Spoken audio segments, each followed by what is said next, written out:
talk of the PSM perspective, I think one of the early slogans of the PSM was given by the KSSP itself. And that is Science for Social Revolution. Now we all understand we are not in a very revolutionary situation now. But that aim cannot be abandoned. And here I was looking back. In 1978, a meeting that I could not attend, it was held here in Trivandrum. One of the inaugural speakers was an economist, Muhammad Anisur Rahman from Bangladesh. He was then serving the UNCTAD and later he joined the ILO, International Labour Organization. And he was one of the inaugural speakers there. I don't know if anybody here had attended that session. I wanted to come, I could not come because I had pressure of my PhD work when I was a student at the IISc at that time. Now here, his title, which I get from the Economic and Political Weekly of 1979, he had got it published. He says, the title was Science for Social Revolution, the Kerala Experiment. You can now treat it as something which AIPSM accepts, and it is a PSM perspective, and here it is, that there are certain frontier challenges. This I'm looking back. That A, going to the people and inquiring what their material needs are, and applying scientific and technological knowledge to meet them at costs within the means of a greater number of people. That is, what you find out, it should reach the people and they ought to have the capacity to acquire them. Knowledge transfer, that is mass education in science and technology. C, stimulating mass creativity, working together with masses to devise appropriate technology in the process of stimulating technological creativity of the masses. D, technology as a tool in political struggle. And there he elaborates, devising technology to serve as a tool in the political struggle of the exploited masses against their exploiters, more self-reliant technology from the point of view of the poor, through which they may have greater control over the production process. And E, that is conscientization, that is seeking to raise the capacity of the poor to analyze their environment scientifically and bringing to them scientific knowledge of wider reality to help them take appropriate courses of action to change their reality in their favor. So these are the 5 aims that he derived on attending the PSM Congress. The name PSM was still not there. The PSM, People Science Movement Congregation, held some 45 years ago. And we still stick to them. If you talk in terms of perspective, we still stick to them. And what is the reality in which we are operating? That also we must keep in mind. And in this, I recommend a book which is entitled We the People. It is a book that appeared in 2020. It is by the Penguins. Some of the realities in which we are existing in Indian situation that are given here, including your Kerala experience. That is given here. So in order to study or develop a PSM perspective, the reality of Indian situation has to be taken into account. The way all the 3 speakers before me have said that what is the reality, what is the disjoint between science and the people, that also has to be kept in mind. I will not go into the elaboration of this. It is a process which needs a very deep study. Only some elements have been given. Now here, there is an episode that I would like to tell. And this took place just after the Bolshevik Revolution. A group of students, science students, had come to Lenin and asked him, what should we do? He had given three advices. And three advices were, in Russian it reads, Uchitsya, Uchitsya, I Uchitsya. That is study, study and study. And we in the PSM, our task is also, one of the starting points should be that. Study the reality and study with a certain perspective in mind, and that has to continue. I would like to say here, I would go back a little bit in history into where we should begin from.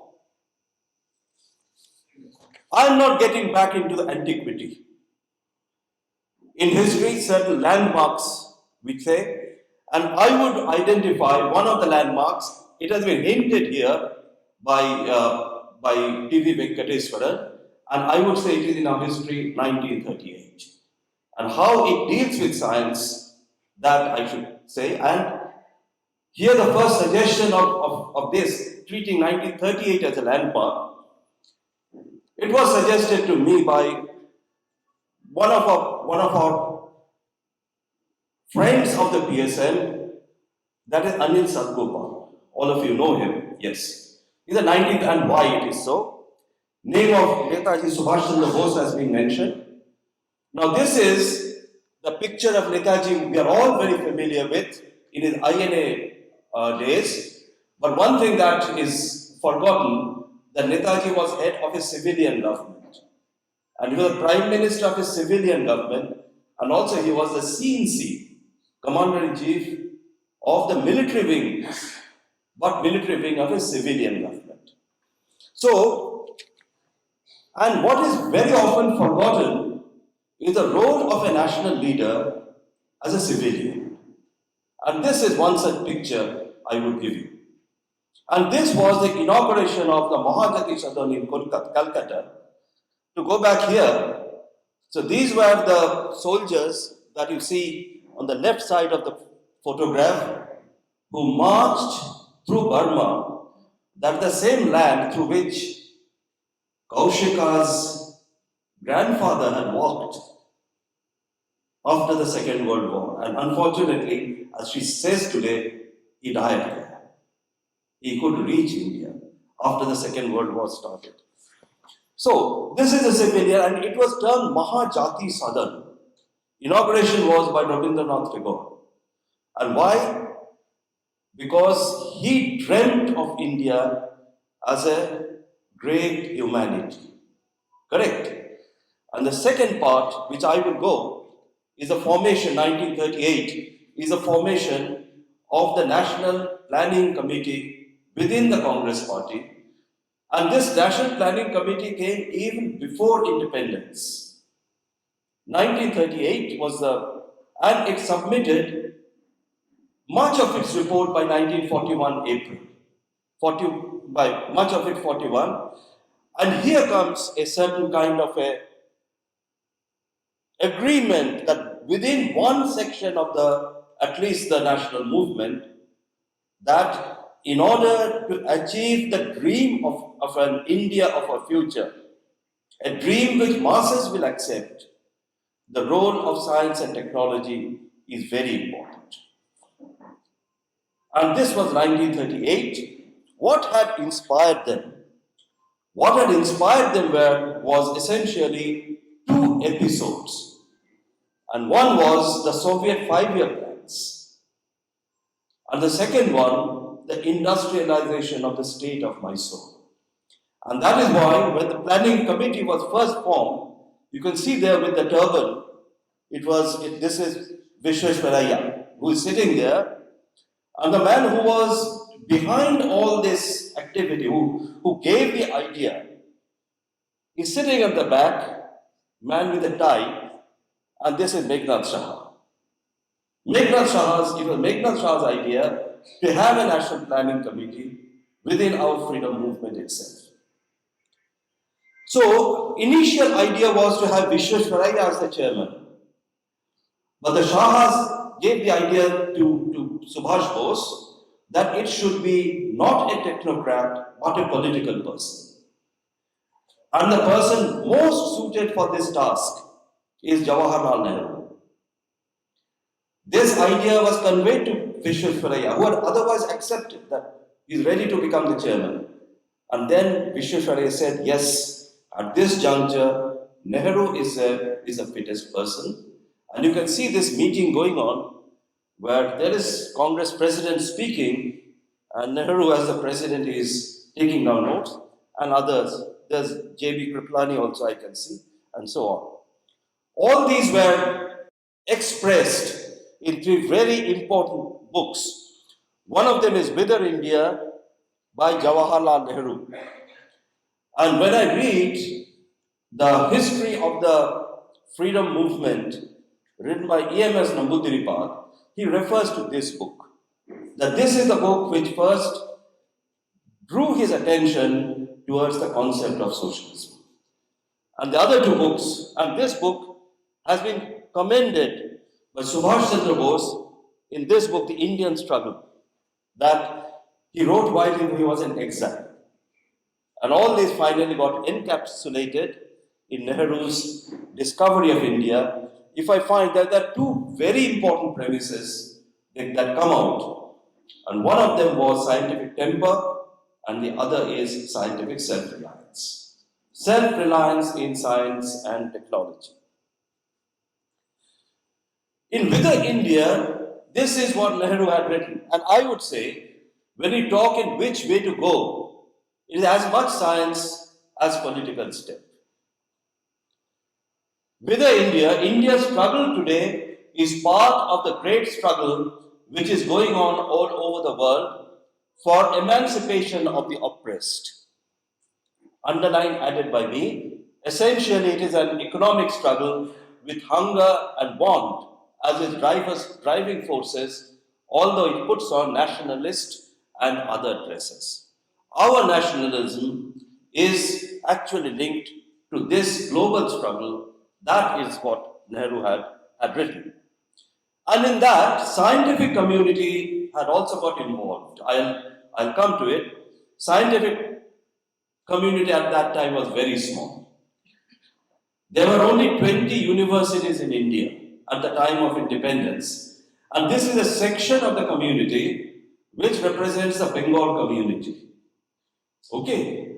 Calcutta became the center of science, Calcutta, Allahabad, later Calcutta, Allahabad and Lahore, and finally Bangalore. And the people who are there at the center is J.C. Bose. On the left hand side is Meghnad Shah. Behind Meghnad Shah, the man again is S.N. Bose, Satyendranath Bose, J.C. Ghosh, and many others. All of them make. But community of scientists was very small. But let us see what were our ideas and planning. Subhash Bose had written this in Science and Culture.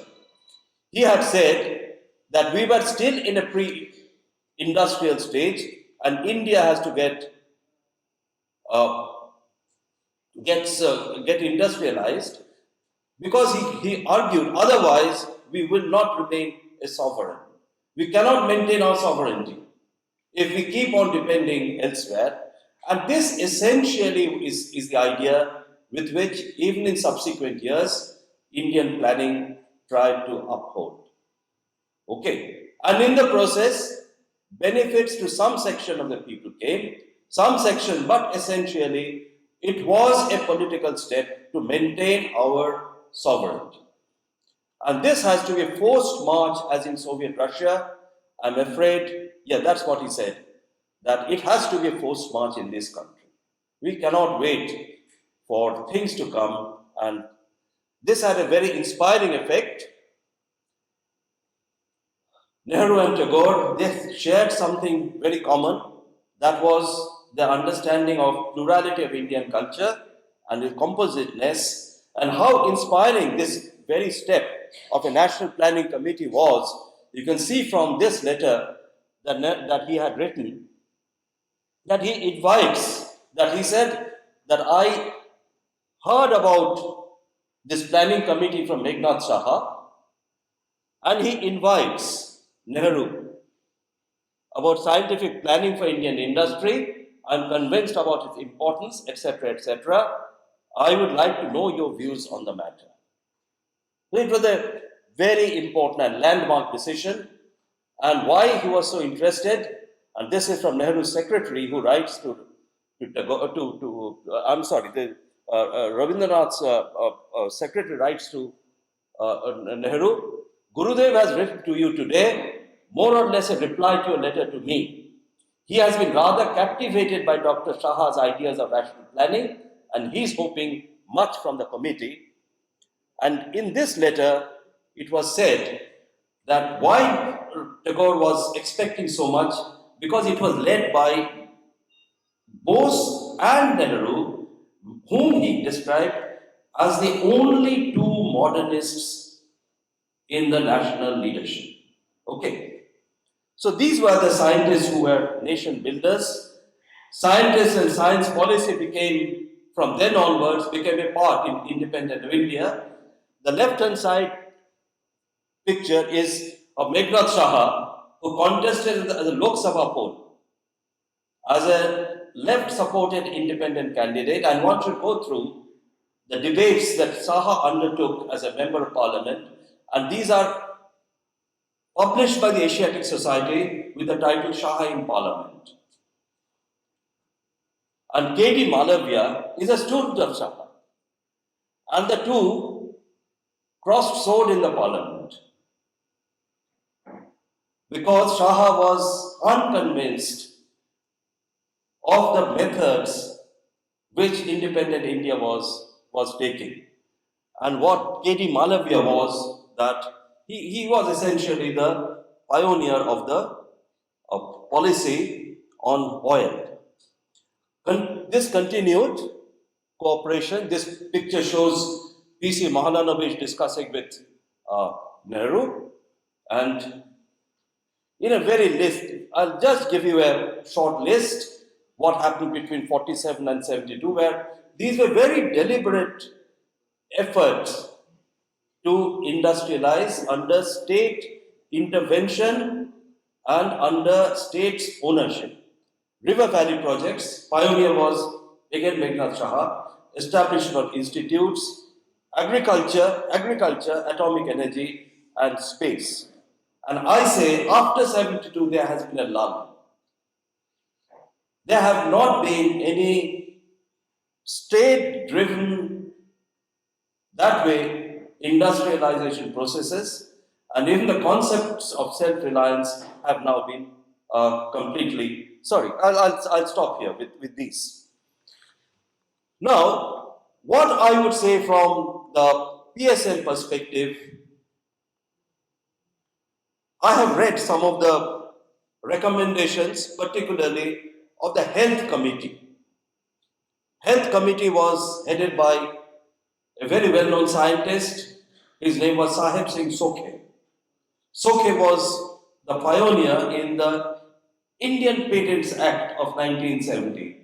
Now, Sahib Singh Sokhe, it is a 160-page document, and there are various aspects has been dealt with. I would say for the PSNs, one of the tasks should be they should produce their first studies. They have to do it themselves. And this is becoming difficult today because today we are living in a situation, the government, present government, as you know, is called the NDA, and many people say it stands for no data available. So it is under these circumstances that we have to make this practice of uchitsya.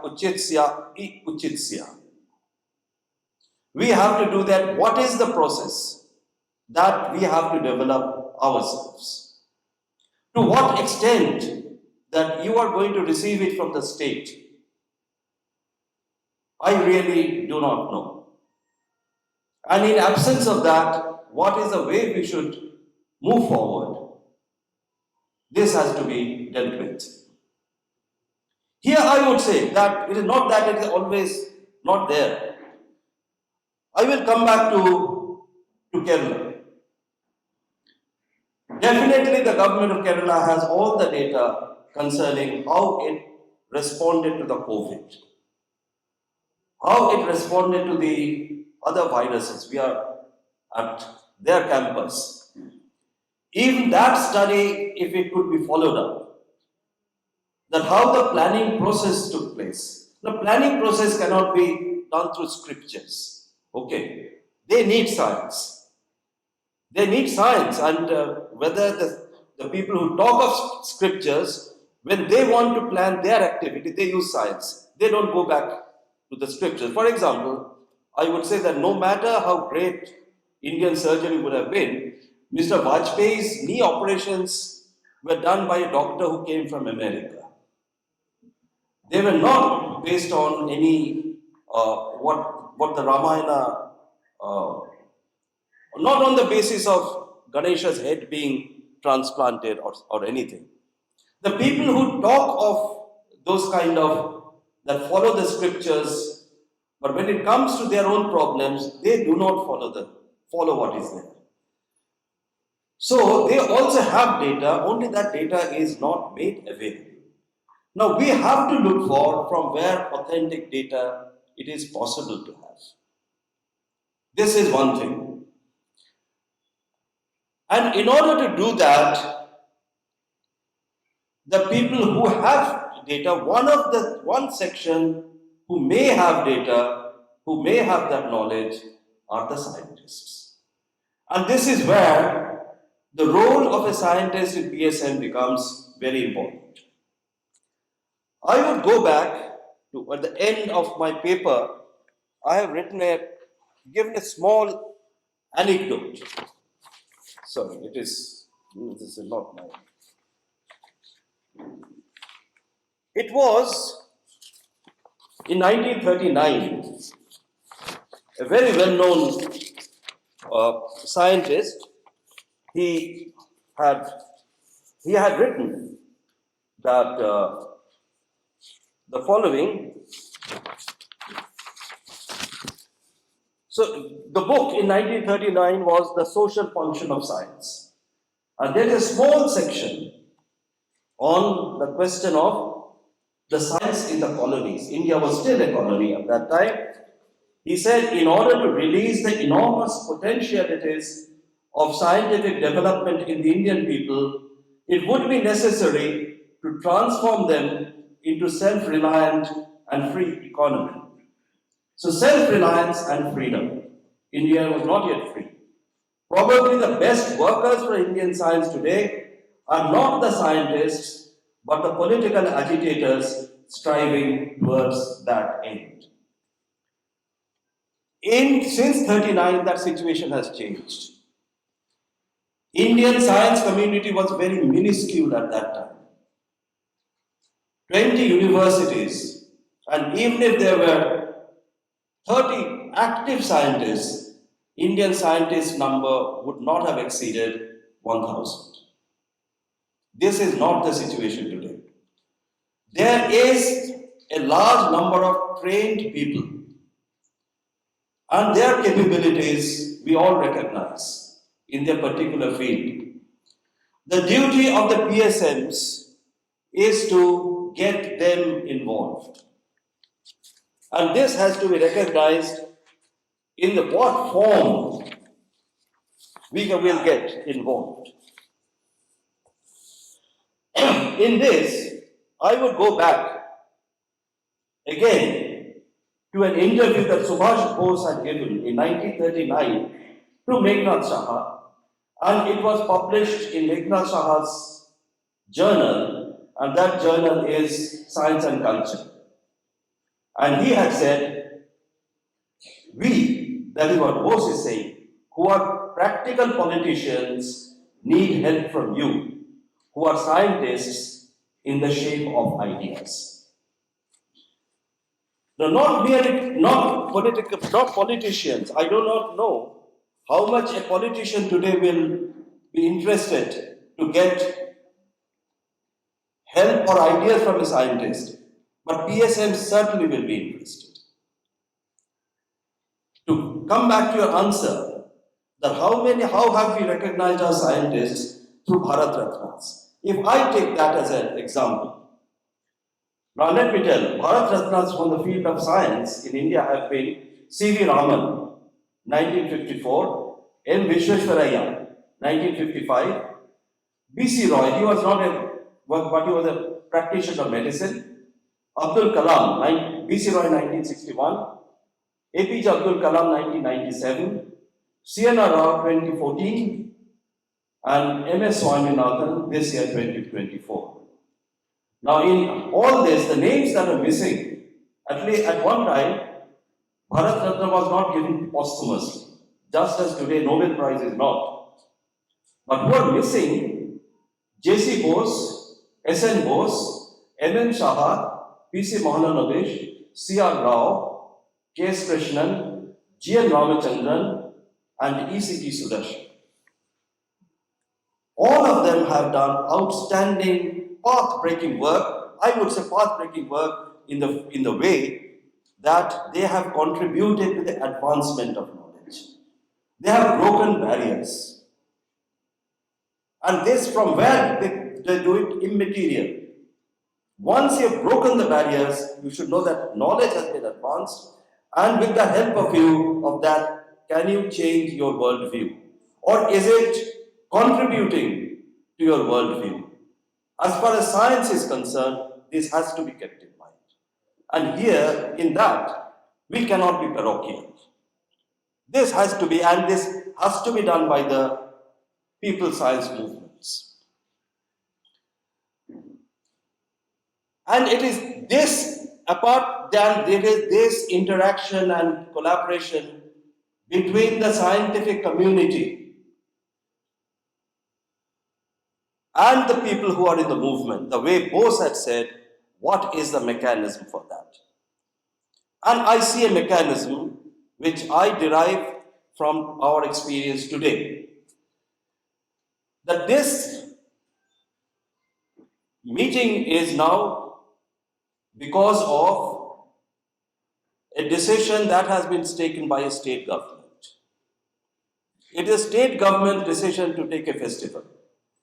And as a part of the state government, it has given its freedom to a people science movement to organize this seminar.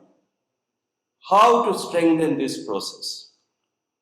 And whether this can be continued even if the state governments change. What is the nature of the process that we have to explore? I will come back to a historical issue. The 1938, all those meetings, they were held by the Congress provincial governments which had got elected under the Government of India Act in 1935. The question is, can you appeal to the government of Kerala to initiate such a process on a bigger scale? Seek the help of the PSMs. Because let us understand, our capabilities even in science are very limited. Our knowledge does not encompass every branch of science, and every branch of science that can have a potential to changing people's life. It needs a much bigger exercise, and in order that the state's help is necessary. How this is to be approached to the state government, this is again something that we should do. Further, I will conclude with only one thing, that whatever level that we have reached was not possible without help from the state. What I'm saying, India's capabilities, human capabilities in the field of science and technology was not possible without a plan which we followed in the post-independence era. I'm not going to get into all those details. Again, Today we know of the IT sector. They are very capable people. And not only because they are earning foreign exchange or export, but there is a certain level of capability here. But as this book will say, against all odds, the IT story of India, written by people who have been working, who have set up industries. They themselves have set up industries. And what they recognize is the following: that what helped it is the state's intervention, first of all, in the planning commission itself. Lot of computation was required, and hence the first computer came to the Indian Statistical Institute, Calcutta. Following that, it was teaching of computer science by IIT Kanpur. And at the TIFR, and who wanted to learn about computers? It was the Bombay municipality at the best, your electricity board, because they had found the volume of data is too much. If the state itself recognized that for its own functioning, it needs a new kind of capability. And next comes Madras IIT, Indian Institute of Science, that way never helped in conducting courses and teaching of so many people as the way IIT Kanpur had done, but it concentrated on research on computer science, etc. So whatever we have achieved, let us not forget, it is all because of state's intervention and because of that policy. And how it contrasts with one document on science, technology and innovation policy that is now in circulation. That is the Science, Technology, Innovation Policy of 2020. And here, one thing it says, promote traditional knowledge system, developing indigenous technologies and encouraging grassroots innovation. That's okay, fine. It's many of them, and say that finally it recognizes that India has to become Atmanirbhar. That is one. And who is going to help it? That is, finally the help that it is going to come, that it has to come from multinational companies. That is, the Atmanirbharta will come from the multinational companies, and that is going to be the pillar and bedrock of India's sovereignty. Here I would say that how much GDP comes under research, etc., this is all well known today. But what is very important, it should be in the form of directions. Directions of science. Like whether it should be in the field of power. Like there were the first and second 5-year plans. Yes. So these have to be rather considered. And for this, we have to become, the PSMs have to become the catalytic agents for that debate. Let us say that we are not innovators, that because the kind of things at your hand that you require, we do not possess them. But those who possess, we must keep in touch with them. And this is essentially what I would like to give. And again, I would say that there was a kind of a wish list that sometimes the governments are putting. And one of the wish lists are that we should have so many number of Nobel laureates. If you go, there was a Spark. That was a kind of a mission called Spark Mission. And I have quoted here, the Spark mission was that one of the things should be that by 2030, ensure percent of the top 100 leaders in scientific field were Indians. Now this comes back again. I do not judge the scientific capability that way of any nation. And this is where, and whoever gives such a vision completely ignore the way science develops. Serendipity. You cannot plan that this will go in this direction. It is not Newton's law. But you understand that if I generate this much of knowledge with so many human beings capable of doing it, there's every chance that we will be able to proceed in this direction. So this is the kind of thing that which even Ganesh was referring to, that we should reject this kind of yardsticks of progress. How many Nobel laureates, how many here, how many there? That is not the way. Question is, you may reach the moon, okay, but apart from the moon, apart from reaching the moon, ISRO is producing so much data. What use are you making of them? Are they useful to you? These are the kind of questions that I must make. For example, when you think of these Nobel laureates being the number that should give, I would just give only one example, and that example is this. How many Nobel Prizes in science China has? I'm not talking of the Chinese who work in the US and elsewhere. There's only one. A lady, I have noted her name. Her name is, yes? You is her name. She is the only Nobel laureate in China in physiology and medicine. And she got it, she says, that she had participated in Back to Village campaign at the time of the Cultural Revolution. Now you may support Cultural Revolution, you may deny the effects of Cultural Revolution, but this is what her primary experience was. She came to know of some traditional knowledge, and from there, she developed it.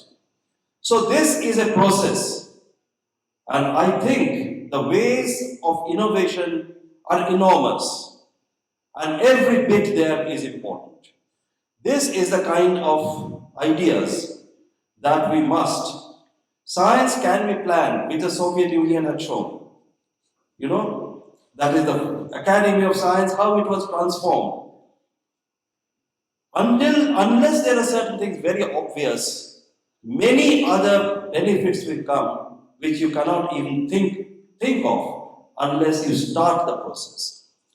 We are here initiators. We have to work in the form of incubators of ideas, the way Bose had demanded from people like Meghnad Shah.